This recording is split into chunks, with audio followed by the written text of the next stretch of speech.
Okay, One Piece chapter 959, Samurai, a good chapter. I would say a good chapter, not a great, not an amazing chapter, but a good, I think really good in terms of dialogue and information that we got.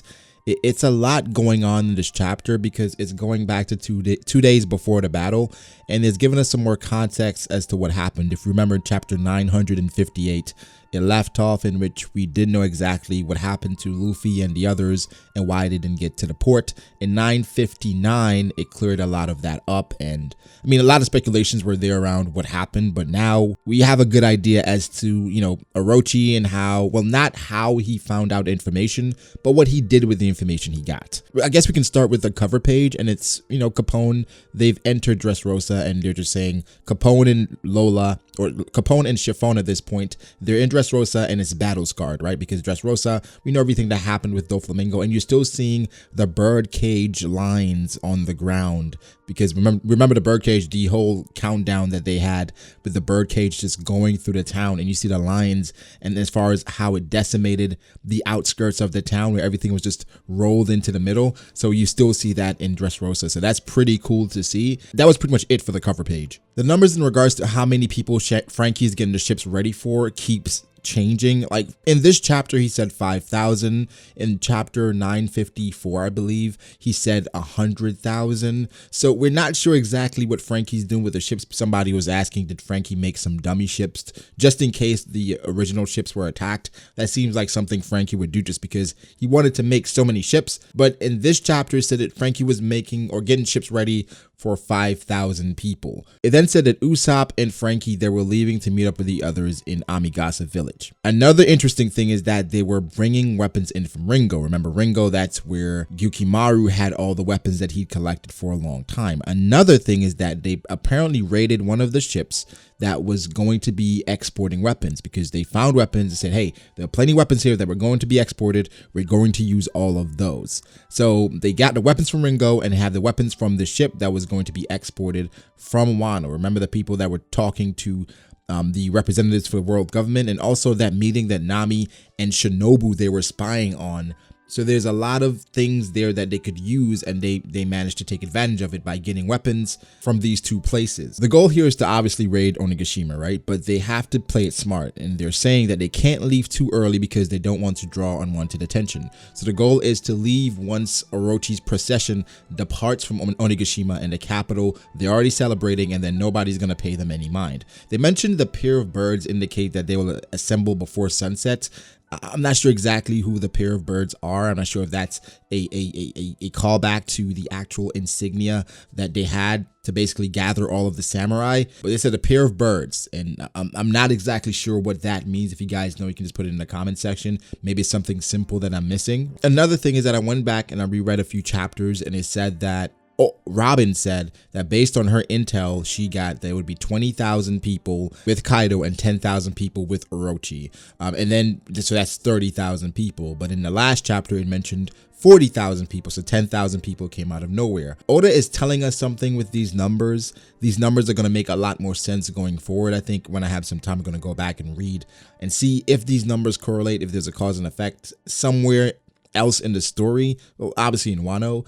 But these numbers, they're going to make sense, but they keep changing and we're not sure. Like again, going from the 20 and 10 that Robin said that they would have to the 40 that they were talking about, where did that 10,000 come from? Is it the Big Mom? Did they factor that in? And Big Mom was also mentioned in this chapter. The cover art for One Piece chapter 310 showed Luffy in Kabuto armor, and it had the Kozoki crest ingrained into his actual armor as well. So that's a crazy callback. It had a dragon, it had Usopp with a sword, Robin with a sword. So it was a really cool callback, and you know, obviously it's a tie to Wano. And in this chapter we show that they have a chest full of Kabuto armor. We were wondering where did Okiku get that from, and of course now all the Straw Hats, they have the cool Kabuto armor. With the Straw Hats, we know how they feel about cool things, and they're going crazy off of the armor. Brook, Chopper, and of course Luffy, so they're all dressed up. And in the midst of it, you see Robin even saying that they look like insects. So that's even funny because they have the horns and stuff. And even Brooke is like, well, I feel better about my chances now. I thought it is a cool look. I can't even lie, but it's such a straw hat thing because they just love doing things like this. This, in a nutshell, is how they go through their adventures. They find different things. They try things out. They think skulls are cool. They think samurais are cool. They think ninjas are cool. And this just falls in line in the One Piece adventure. So I absolutely love the fact that they highlighted this because this is such a straw hat thing to do. So now we have some of the best parts of the chapter where most of the dialogue from this review is going to come from, because one, we have Sanji talking to Zoro and say, hey, aren't you going to wear the Kabuto armor as well? He said, no, it just slow me down. And then Sanji says, oh, you might need it though, because your bounty is lower than mine after all. Then you see the exclamation mark over Zoro, like, huh? And then he says, Enma, and then there's a slash, right? It says, whoa, you want to go at it then? I'll kill you. And then Nami's like, what are those two doing? This was just a hilarious moment because it's Zoro and Sanji. I really missed this interaction. They just interact so well. And I mean, well, it's great for the reader. Of course, they're trying to kill each other. When I say kill, I don't really mean kill, but Zoro, again, slashing off part of the cliff, right? The cliff slasher Zoro. It seems like Sanji's not backing down, right? People are trying to draw like power scaling things from this, but this is just a whole gag between Zoro and Sanji. They're cats and dogs. That's how they fight. I thought it was a really dope part of the chapter. So it's a few things. Robin, again, is proving herself useful because she has more intel. Here she says that Orochi mentioned that Onigashima's entrance is always in the winter. Think back to X Drake and when he was shown, right? When he was shown, it was wintry. When they talked about Doflamingo killing his father, and he said he's over it. At this point, I think a few things. One, not only is X Drake going to help us, because I think he definitely will, but two, we're going to have to need his help to find exactly the entrance into Onigashima, because it's always winter over there. I think it's perfect to bring Drake back into the story by having him help the Alliance get to Onigashima, because I think the entrance is going to be in a particular spot, especially with it being winter. And even mention it here, like our biggest worry is going to be the weather conditions rather than the climate, because they mentioned it's going to be a full moon, but if it's hidden behind clouds, it won't be much use to us. So then I think with Onigashima and it being snowy and wintry, it may be hard to find the actual entrance. So they may need X Drake, and they may need to bring him back into the story. They did mention though, because they're minks and it being a wintry island, they're going to have an advantage in regards to them having fur, and the effects of that would not impact them as much. So they're going to be pros and cons for them going to Onigashima with the wintry island. This just goes back to the New World, and they mentioned upon entering the New World that the weather and the climate is just different. Things could be clear one day or clear in one island and electricity all over another island. I mean, Punk Hazard, that was created by two admirals fighting, but we have an island literally part magma, part ice. And of course, other islands are weird as well. So this just plays into that narrative. But I don't know if this means Wano is special in some way. We don't know if there's a huge battle that went on in Wano, which means all these different regions have different weather. This is what they're saying. Like, it could be like, remember when it was over in the capital and it was perfect weather? They're saying everything is great right now. And when you go back to the port, it was thunderclouds, it was raining, it was storming. And that's just the unpredictable weather that's been going on in Wano, and that will be going on in Wano. So they said it's going to take some luck as well for them to have an appropriate climate for them to be successful. And we also can't forget the fact that they're waiting on Nekomamushi and the Guardians to make it back in time. Some people feel like Marco should be coming back with them. I don't think he comes initially because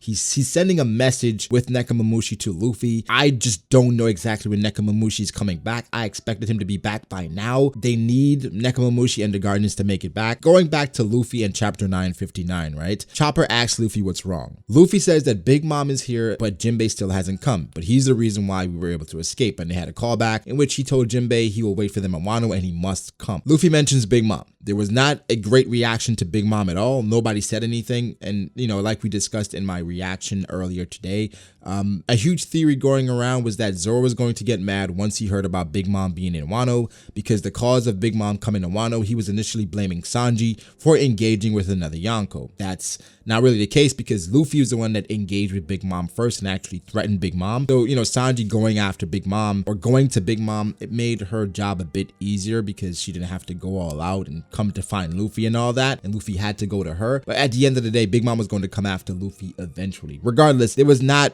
much reaction to Luffy saying Big Mom is in Wano. My thing is that, have they planned for Big Mom? Like they said, Kaido's going to have 20,000 with him, Orochi's going to have 10,000.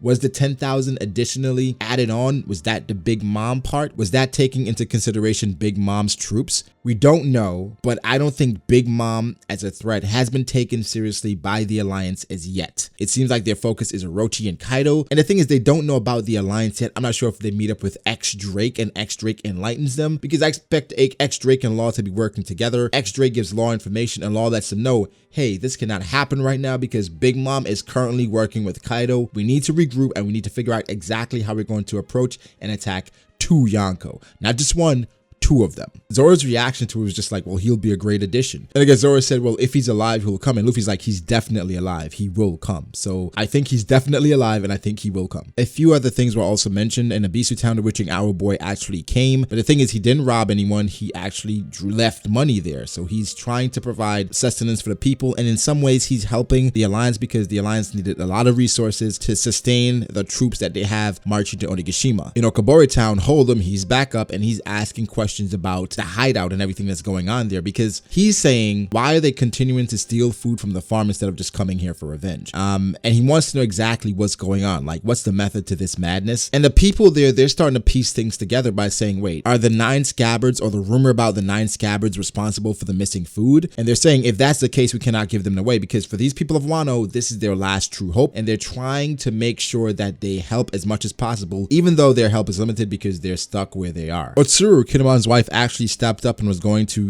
find a way to delay Hold'em or to lead him away. These people actually stepped up and told her like she shouldn't cover for them because they're going to take the fall for it, saying that they're the ones that ate the food and that was a dream come true for them, but they're covering really for the Alliance. They're actually sacrificing themselves to die, right? And it's just crazy the conviction that all these people have, and in tandem how they're working for their country. And again, their country has been in dismay for 20 years, so I guess this is right on brand. This makes sense. Like they're just doing whatever it takes to make sure this plan comes to fruition. So going forward now, we see that Orochi, the night before the final battle, Orochi has, it seems like, bombs, right? And they not only bombed Curry Beach where the Sunny is, right? Because now it looks like the Sunny should be blown up. Seems like they destroyed the Sunny, but I don't think that's the case. They went and they destroyed the bridge linking Kibi and Udon because they're trying to cut them off from Port Tokage. That's what they're trying to do, to stop them from going to Port Tokage. And again, there's 4,000 people in tandem in comparison to 40,000 people. It doesn't seem like a lot, but 4,000 people, that's a lot of people to try to assemble in one place. So they're destroying the bridge linking Kibi and Udon, right? They destroyed the bridge linking Ringo and Hakumai. And of course, they destroyed Kuriport Itachi. We still don't know exactly who tipped Orochi off, but I like the fact that Orochi is going through his thought process and going through like his steps and saying, well, could these people really have leapt through time from within a burning castle? Is it true that their heads were never found, so I could never be certain of their deaths? And then he goes into a whole soliloquy about Yasui and how he made him a laughingstock. But he had an amazing line, and I love this because he's saying it doesn't matter what other people think. Like, they can laugh all they want. They don't have to take me seriously, but I'm the one with the power. So I'm the person that can directly affect change. Like, if I just listen to these people, I would not be where I am now. I have the upper hand. I've destroyed the bridge. I've destroyed apparently the Sunny's ship, or the Straw Hat ship, the Sunny. I'm the one with the power. I'm the one making the decisions. So therefore, they don't have to take me seriously. I love that because Orochi, upon introduction, the design did not match up with competency, even how he reacted to Komurasaki. It didn't strike fear in you. I mean, just as a reader, it just didn't come off as menacing, overwhelming in any way. So for him to be as astute as he is, because he's been pretty on point with the things he's done. He hasn't made many slip-ups. I'm impressed. I gotta say it. I'm very impressed by Orochi so far. But like you said, 4,000 people in one spot, that's a lot, but I'm not going to give them an opportunity to show up. He said, I'm not even going to let you get the chance to avenge Oden, right? That's not going to happen. So they're doing it. He's doing everything to break their will. Like, he's not just trying to kill them or overwhelm them. He's breaking their will and kind of isolating the scabbards, letting them know that they have no chance and they have no choice but to turn back and to acknowledge their failure. People were also saying that maybe Orochi cleared all the scabbards here because he says he has yet to see the samurai himself, which could mean he has yet to see any of the scabbards, right? So therefore, none of the scabbards are traitors because, Kandra was the main suspect for a while, or Kiku. Nobody really suspected anyone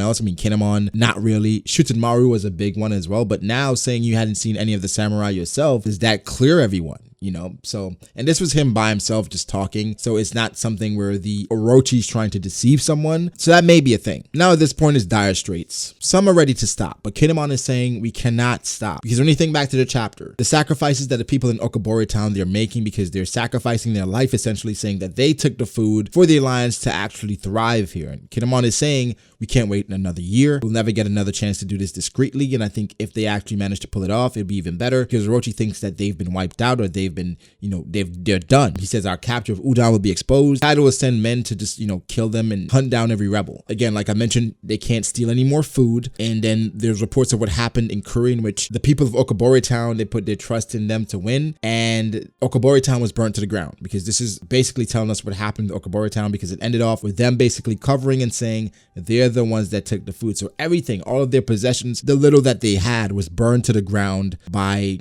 Hold'em. So it's now or never. Like, they have to do it now or never, because it's not going to be a more opportune time than this. Momonosuke is telling them to just stop. Kinemon is saying their pride is on the line. He says he cannot run away, and then the scabbards, they will live in shame for the rest of their lives. Without Oden, they wouldn't become samurai. They would have been a ragtag group of amateurs. Like, everything they are is because of Lord Oden, so they have to carry out his duty. The chapter ends off with pretty much Oden, and it's like a flashback, of course, silhouette, in which he tells them that the country has been isolated for many years, but the reason is deeply connected to the Kozuki clan, and that in time the purpose will be fulfilled. So he's saying there's a reason for Wano being closed off and the borders being closed off, why it's so isolated, which goes back to obviously the poneglyphs and the void century. You think about it. He said, in order for the tides of this world to turn, we must open Wano's borders, which goes back to him and things that Pedro said about Nekomamushi and Urashi. He knew that they were essential to changing the world. The amazing thing about this chapter, though, is that we're going back 39 years ago in the Flower Capital. Remember, the God Valley incident was 38 years ago, so this was before that incident, and we're getting a flashback, a full flashback of Oden. It says, during this era, there was an infamous and charismatic man in the Flower Capital. People were saying, hide your daughters, hide your wives, hide your livestock, close up shop, hurry, here he comes. Kozuki Oden has returned. He failed to set sail again. Hurry and die already. You know, people are saying he's an unbearable man. How suffocating. And he's saying how suffocating, this country is too cramped. So 960, I expect a full flashback and a full reveal of Kozuki Oden. Now, going back 39 years ago is an amazing thing. I'm going to make a video explaining like what I think it's going to show 39 years ago and what's going to happen, because I think every time in One Piece, history is always great, because in a way history repeats itself and history tells us what's going to happen. That's why we're so interested, and not just us. Ohara was, everyone is interested in the Will of Thee and the Void Century. So once we learn these things, it's going to bring the puzzle together for us. We're still trying to figure out exactly why Wano is so essential, Wano's borders is so essential to the history of the world, and why is Inuarashi and Nekomamushi so essential? Why can't they die? Why did Pedro say the world is waiting for them? So it's a lot there. Like, this review was not supposed to be so long, because I just wanted to touch on a few things and just go from there. But when you go back and look at it, it's a lot going on, and it's a lot that could happen. But leave your thoughts below, guys. Give me your thoughts on the chapter. I'm going to have a live stream this weekend in which I'm replying to comments, talking to you guys, giving updates. I want to have a live stream every week where